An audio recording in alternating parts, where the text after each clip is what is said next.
welcome back to another learning video.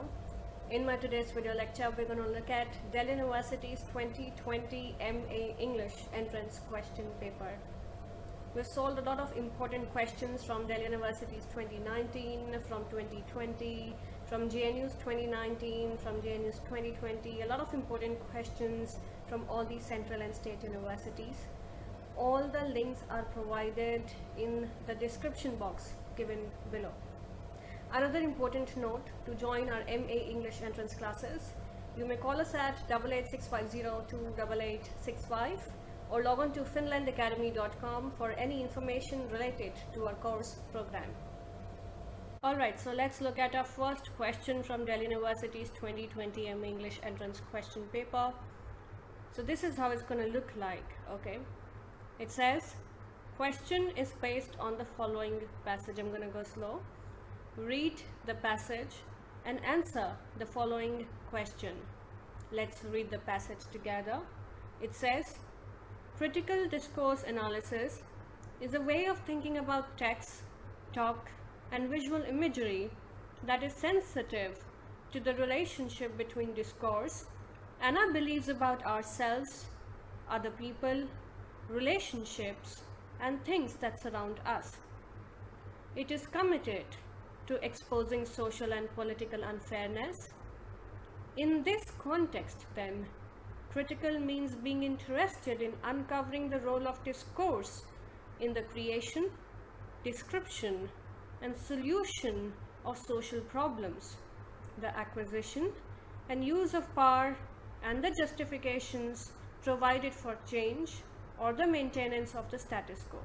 So as readers, it's very important for us to recognize important keywords from the passage. If we go back and look at the passage again, critical discourse analysis is a way of thinking about text. Look at the tune of the passage first of all, and your first question is based on that.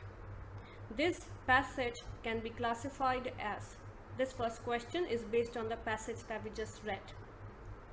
A or 1, expository, 2, argumentative, 3, directive, or 4, illustrative. It cannot be argumentative, right? Just look at the passage again. Critical discourse is a way of thinking about text, talk, and visual imagery. So it's not argumentative at all. The writer is not arguing in any sense. Directive, again, option C or 3, it's not directive in any case. Illustrative, yes, illustrative refers to demonstrating something. And if you look at option 1, that is expository, it basically refers to explaining something in detail. So what do you think? The writer is trying to demonstrate, or the writer is trying to explain us something here? Again, if you're confused, we can always go back and read the passage again. That's the idea. Critical discourse analysis is a way of thinking about text, talk, and visual imagery that is sensitive to the relationship between discourse and our beliefs about ourselves. Now you try to think and analyze. Is he trying to explain, or is he trying to demonstrate? Question yourself. Yes, of course, the writer is trying to explain us something in detail. So illustrative is the wrong option. Option A, that is expository, is the right answer. Let's look at question number 2. The passage remains the same. I'll read the passage again for you. Read the passage and answer the following question. Critical discourse analysis, discourse analysis. So this is one word that gets repeated again and again in the passage. Something very important for us to notice. Critical discourse analysis is a way of thinking about text, talk, and visual imagery that is sensitive to the relationship between discourse and our beliefs about ourselves. So we must ask, are we aware about the meaning of the word discourse? Okay. Discourse and our beliefs about ourselves, other people, relationships, and things that surround us. It is committed to exposing social and political unfairness. In this context, then, critical means being interested in uncovering the role of discourse. Again, discourse. This is the third time they've used the word discourse in the passage. In uncovering the role of discourse in the creation, description, and solution of social problems, the acquisition and use of power, and the justifications provided for change or the maintenance of the status quo. Which of the following propositions are assumed by the author? 1. It is important to change the status quo. 2. Our language may reflect our beliefs about the world around us. 3. Critical discourse is a very useful tool in solving the problems of the world. Or 4. Our words and imagery are sensitive to other people and things around us. Now here I want you to understand, I want to make this question easier for you. I want you to notice, carefully notice one word that gets repeated again and again in the passage. And the word is discourse. See, I'll help you identify that. Critical discourse analysis is a way of thinking about text. Herein lies all your answers. This is why, I say, do not mug up things. Nothing on this earth can help you if you do not understand things. You may have your XYZ amount of notes in front of you, but then if you really do not understand these definitions practically, this is what they're checking you on, everything becomes difficult then. So try to understand, right? Critical discourse analysis is a way of thinking about text. This is the first time they've used the word discourse. It is committed to exposing, I'm reading the third line, to exposing social and political unfairness in this context. And critical means being interested in uncovering the role of discourse. Again, this is the second time they've used the word discourse. And then they've also used the word discourse in one of the options there.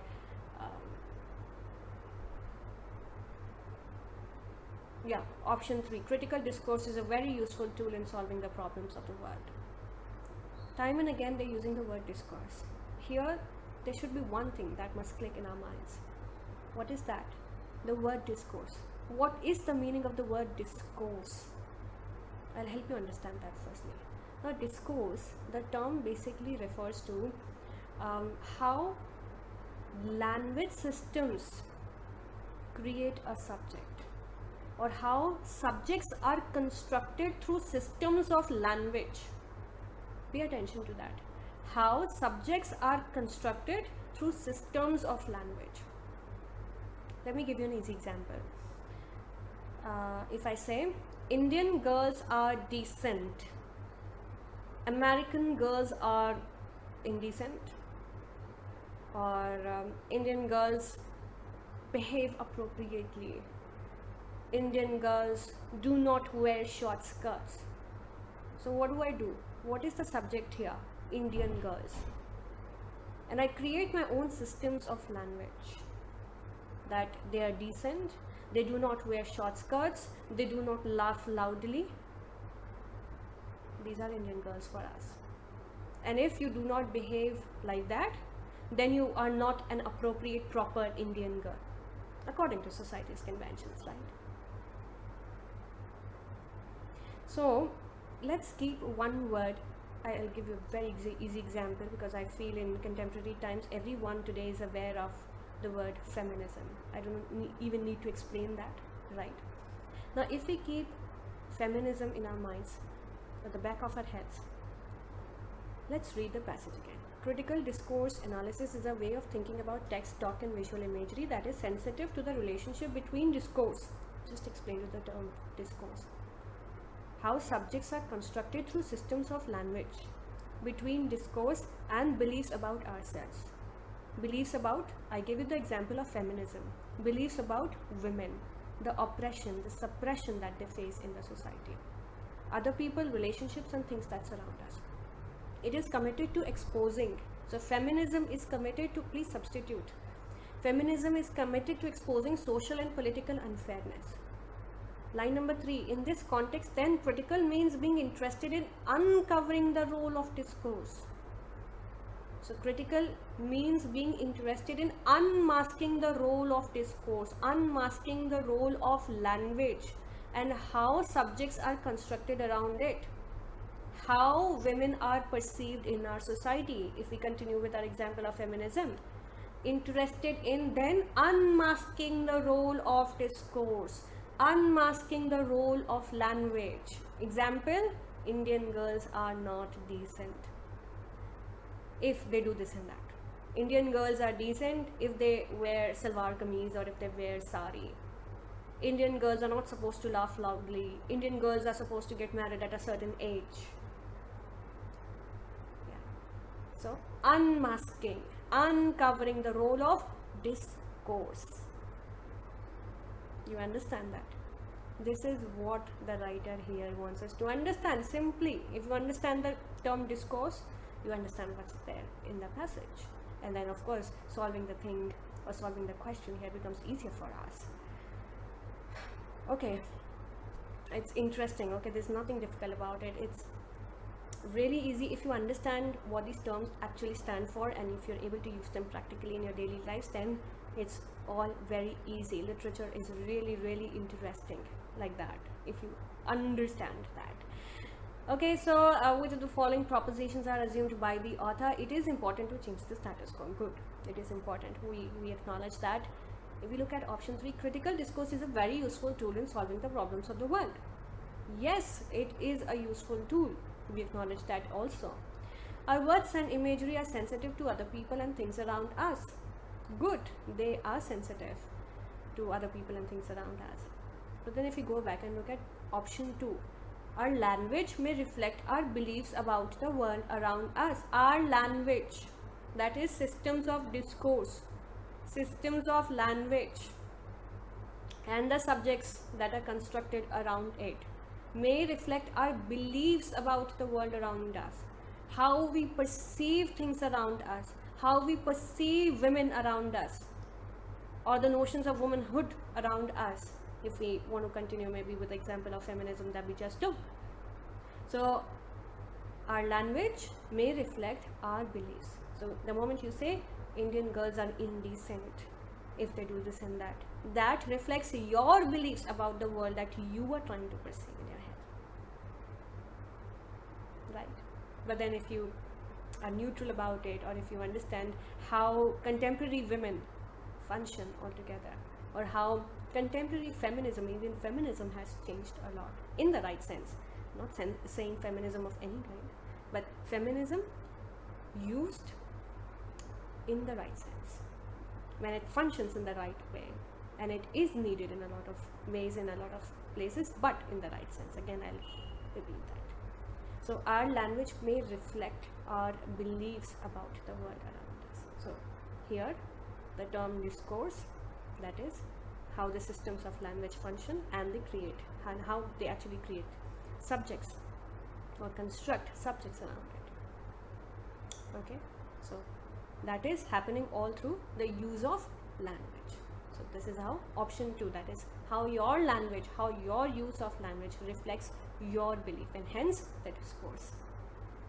Okay, so this was our question number 2. Answer is option 2, right? It's very easy. Just try to understand, just try to be practical, everything becomes easier then. Look at question number 3.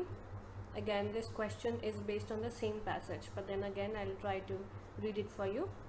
Critical discourse analysis is a way of thinking about text, talk, and visual imagery that is sensitive to the relationship between discourse and our beliefs about ourselves, other people, relationships, and things that surround us. It is committed to exposing social and political unfairness, and in this context, then critical means being interested in uncovering the role of discourse in the creation, description, and solution of social problems, the acquisition and use of power, and the justifications provided for change or the maintenance of the status quo. Here our question is, which of the following is the most appropriate summary of the passage? Good. Easier question. 1. Critical discourse analysis is interested in analyzing the imagery we use in order to expose vulnerability to power. Critical discourse analysis tries to expose the role of discourse in the creation and establishment of the social order. Critical discourse analysis tries to uncover the unfairness of the world and tries to change it through raising awareness about it. Critical discourse analysis is critical because it criticizes the discourse regarding social problems, power relations, and changing or maintaining the society. I just explained you in detail what this passage is basically about.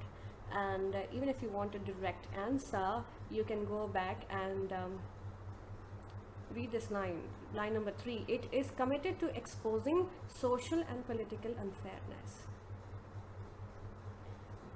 And if we go back and look at option 2, that is critical discourse analysis tries to expose the role of discourse in the creation and establishment of the social order. If you look at option number 1, critical discourse analysis is interested in analyzing the imagery we use in order to expose, right? That is okay, right? Is interested in analyzing, but is it only doing that? 3, critical discourse analysis tries to uncover the unfairness of the world, unmask the unfairness of the world, but is it only doing that? That should be our question.